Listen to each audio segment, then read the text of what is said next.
Everyone, good morning. তোমরা সবাই কেমন আছো? আশা করছি তোমরা সবাই ওখানে ভালো আছো, আর আমিও এখানে বেশ ভালো আছি। তো সকাল সকাল ভিডিওটা শুরু করলাম, আর এখন বাজে 9টা। তো ঘুম থেকে উঠে আমি মেয়েকে খাইয়ে দিয়েছি। মেয়েকে খাইয়ে দিয়ে ফ্রেশ ট্রেশ হয়ে, মানে আগে ফ্রেশ হয়েছি, তারপরে মেয়েকে খাইয়ে দিয়ে এখন আমাদের জন্য চা আর মুড়ি মাখা করেছি। তো চলো দেখতে থাকো। আশা করছি তোমাদেরকে আজকে আমার এই ব্লগটা অবশ্যই ভালো লাগবে। তো শুরুর থেকে শেষ অবধি অবশ্যই স্কিপ না করে দেখো। সো এই দেখো, আমি মুড়ি মেখে নিয়েছি, আর এটা আচার দিয়ে মাখবো লাস্টে। আর এখানে নিয়ে নিয়েছি চা, মানে মালাই দিয়ে চা। তো চলো খেয়ে নেওয়া যাক।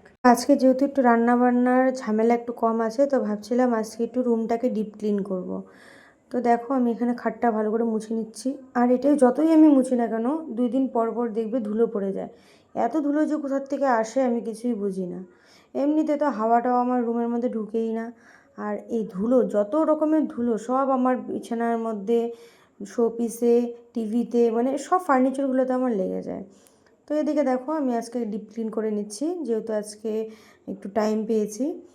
আর এটা আমি ডিপ ক্লিন করার চেষ্টা করি 15 দিন বা 10 দিন পর পর, কেন যে ছোটো বাচ্চা নিয়ে ডেলি ডিপ ক্লিন করা সম্ভব না। তো আমি চেষ্টা করি যে 10-15 দিন পর পর যাতে ডিপ ক্লিনটা করি। আর আমি ডিপ ক্লিনটা একদম কলিন দিয়ে ভালো করে শুকনো কাপড় দিয়ে মুছে, মানে খুব ভালোভাবেই করি। আর ডেলি করলে তো একটু একটু করে মুছে দিলেই হয়।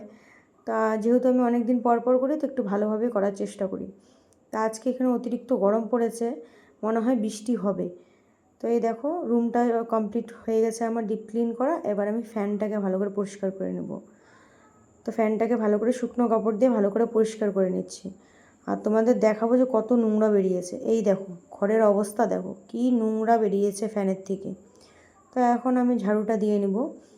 তো ঘরটা ঝেড়ে ভালো করে পরিষ্কার করে নেব। তারপরে এই যে সোফার কভার চেঞ্জ করলাম, বিছনার চাদর চেঞ্জ করেছি। তারপরে শোপিস যেখানে রেখেছিলাম ওই র্যাকগুলো ধুবো আজকে। আজকে সব ধুবো আমি। আর এদিকে দেখো, একটা এক্সটেনশন কর্ড দেখলে, ওটাতে রাত্রেবেলা আমাদের ফ্যান আর কুলার চালানো হয়। কেন যে যেহেতু আমাদের রুমের মধ্যে একটাই কর্ড আছে, এই জন্য ওটা এক্সটেনশন কর্ড বানিয়ে নেওয়া হয়েছে, ওটা দিয়ে চালানো হয়। তো এই দেখো কত নোংরা বেরিয়েছে। আমি এখন রুমটা ঝাড়া হয়ে গেছে, এখন বারান্দাটা আস্তে আস্তে করে ঝেড়ে নেব, ভালো করে ঝেড়ে নেব। চেয়ারটারও ভালো করে ঝেড়ে নেব, যেহেতু প্রচণ্ড ধুলো বেরিয়েছে না, এই জন্য। তো এদিকে আমার এখানে জুতাটা আছে, যেহেতু আজকে এটা পরে যাবো, এই জন্য এটা ভালোভাবে ঝেড়ে নিলাম।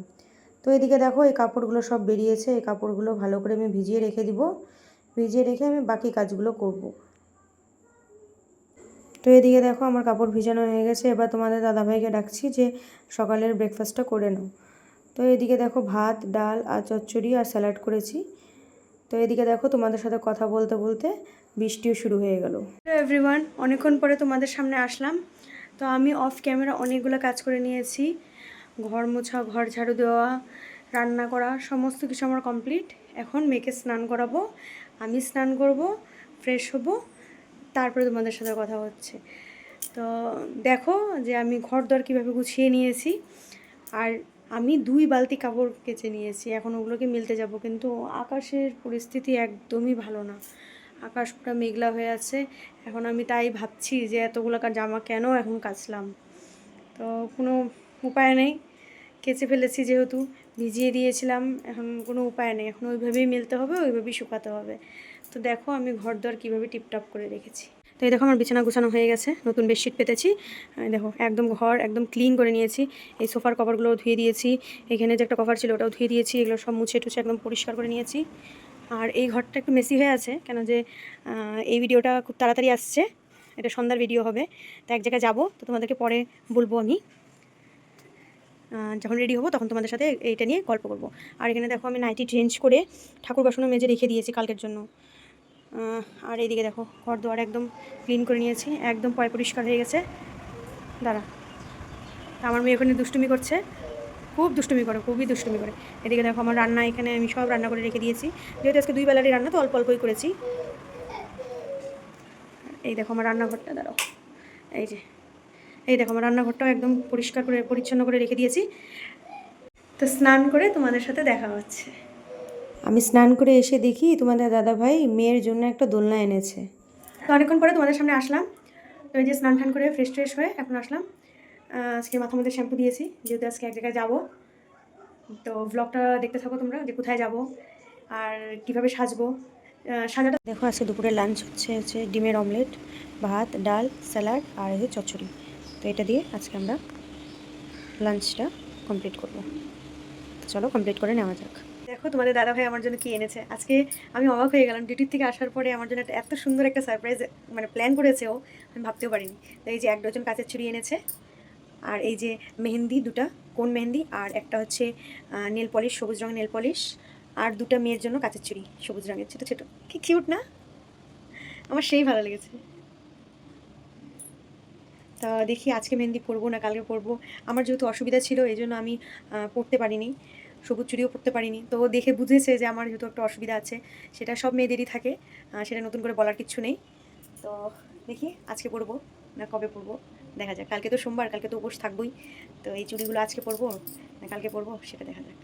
হ্যালো বন্ধুরা, অনেকক্ষণ পরে আবার আসলাম। তো এই যে আমি নেল পলিশ করে নিয়েছি, এই হাতেও করে নিয়েছি, ওই হাতেও করে নিয়েছি। তো এদিকে ক্যামেরা করছি এই জন্য বোঝা যাচ্ছে না। এখন ফেসটাকে ক্লিন করব, ক্লিন করে এখন রেডি হব। তো আজকে আমাদের পাশের বাড়িতে মেয়ের অন্নপ্রাশন আছে, ওই দিদির মেয়ের অন্নপ্রাশন। তো ভিডিওতে হয়তো দেখেছো, একটা দিদি নিমন্ত্রণ করতে আসছিলো। তো ওই দিদির মেয়ের অন্নপ্রাশন আছে। তো ওই দিদির মেয়ের অন্নপ্রাশনে আমরা সবাই মিলে যাবো আজকে। তো আজকে এখন কী পরবো দেখিয়ে দিই তোমাদেরকে আমি। তো চলো। তো এই দেখো আমি এই শাড়িটা পরবো, এই শাড়িটা বের করছি। এটা আমি তার আগের বার পূজাতে নিয়েছিলাম। এটা পরবো, আর মেয়েকে এই ড্রেসটা পরাবো। যেহেতু এখানে আজকে একটু ঠান্ডা ঠান্ডা আছে, তো মেয়েকে আমি এই ড্রেসটা পরাবো। আর হ্যাঁ, ওই ছোট্ট পুচকু শোনার জন্য আমি এই গাড়িটা নিয়েছি। এটা হচ্ছে ওয়াকার, এই ওয়াকারটা নিয়েছি। তো তোমরা দেখে বলো যে কেমন লেগেছে গিফটটা। পুরো রেডি হয়ে গেছি, রেডি হয়ে আর এই যে গিফটটা নিয়ে নিয়েছি। তা এখন আমরা সবাই মিলে যাচ্ছি অন্নপ্রাশন খেতে। তো চলো যাই। আর এদিকে মেয়েও রেডি হয়ে গেছে, হাই বলে দাও। ফুল লুকটা তোমাদের কেমন লেগেছে অবশ্যই জানিও। যেহেতু অনুষ্ঠান বাড়ি আমাদের বাড়ির একদম পাশেই, তো আমরা হেঁটে হেঁটেই চলে গেলাম। এসে দেখি এত সুন্দর ডেকোরেশনস করেছে, আমার তো বেশ ভালোই লেগেছে। সিম্পলের মধ্যে খুব সুন্দর ডেকোরেশনস করেছে। আমার মেয়ে তো অবাক অবাক চোখে দেখছে, এতগুলো বেলুনস, এত লোকজন দেখে না না। তো এদিকে আমরাও কিছু ফটো তুলে নিলাম, ভিডিও করে নিলাম। আর দেখি চারিদিকে সবাই ওরা ফটো তুলছে। তো এদিকে আমার হাজব্যান্ডের সাথে একটু ভিডিও করে নিলাম, ও দেখি বাড়িতে ফোন করেছে। তারপরে মেয়েকে নিয়ে খেতে চলে গেলাম, মেয়েকে খাইয়ে দিলাম। ভাবছিলাম মেয়েকে খাইয়ে দিলে আমরা একটু শান্তি মতন করে খেতে পারবো, সে তো আর হলোই না, উল্টোই হয়ে গেল। তো এদিকে আমরা বসে পড়েছি, আমাদেরকে প্লেট দিয়ে দিয়েছিল। আর ওটা দেওয়ার পরে আমার মেয়ে খুব বিরক্তি করা শুরু করেছে। তারপরে ডাল দিয়ে দিয়েছে, ভাত দিয়ে দিয়েছে, লেবু দিয়ে দিয়েছে। সো এইমাত্র অনুষ্ঠান বাড়ি থেকে আসলাম, এসে নিজে ফ্রেশ হলাম। ফ্রেশ তো এখনও হইনি, জাস্ট চেঞ্জ করলাম, ফ্রেশ হবো। তার আগে তোমাদের সাথে ভিডিওটা এন্ড করার জন্য চলে আসলাম। অনুষ্ঠান বাড়িতে গিয়ে বেশ মজা হয়েছে, খুব আনন্দ হয়েছে। ভিডিওটা শুরু করেছিলাম খাওয়া দাওয়ার কী কী মেনু হয়েছিল, কিন্তু মেয়ের এত বিরক্তির জন্য মেনুটা কমপ্লিট করতেই পারলাম না। তো মেনু হয়েছিল স্যালাড, মিষ্টি কুমড়ার পকোড়া, ডাল, মানে ডাল এমনি ডাল না, ভেজ ডাল ছিল, রাইস ছিল, তারপরে ছিল হচ্ছে পাবদা মাছ সর্ষে দিয়ে, কাতলা মাছ ছিল, কাতলা মাছের ঝাল ছিল, তারপরে ছিল মিক্সড ভেজ ছিল, যারা নিরামিষ খেতে চায় তাদের জন্য হচ্ছে পনির ছিল, তারপরে ফ্রাইড রাইস ছিল, মাটন কষা, চিকেন কষা, দই, চাটনি, মিষ্টি, মানে এলাহি আয়োজন ছিল। তো বেশ ভালোই লেগেছে, রান্নাবান্নাও বেশ ভালোই হয়েছিল। আমার মেয়েও খেয়েছে। আমার মেয়ে কিন্তু সচরাচর কোনো সাথে খায় না, কিন্তু এইবার মানে গিয়ে আমি তো আমার ভাগ্য খুলে গেলো যে আমার মেয়েও খেয়েছে। তো বন্ধুরা এই অবধি আজকের ভিডিওটা যদি তোমাদের ভালো লেগে থাকে তাহলে অবশ্যই আমার পাশে থেকো, সাবস্ক্রাইব করো আমার চ্যানেলটা, আর বেল আইকনটা অবশ্যই প্রেস করে দিও। আর এই দেখো বিছানার অবস্থা, এক জায়গায় গেলে তো এই অবস্থাই হয়ে থাকে। এখন এগুলো আমি ঠিক করব, নিজে ফ্রেশ হবো। তো বন্ধুরা গুড নাইট, দেখা হচ্ছে কালকে আরও একটা নতুন ব্লগ নিয়ে, আরও একটা নতুন ভিডিও নিয়ে। So good night, sweet dreams and শুভরাত্রি।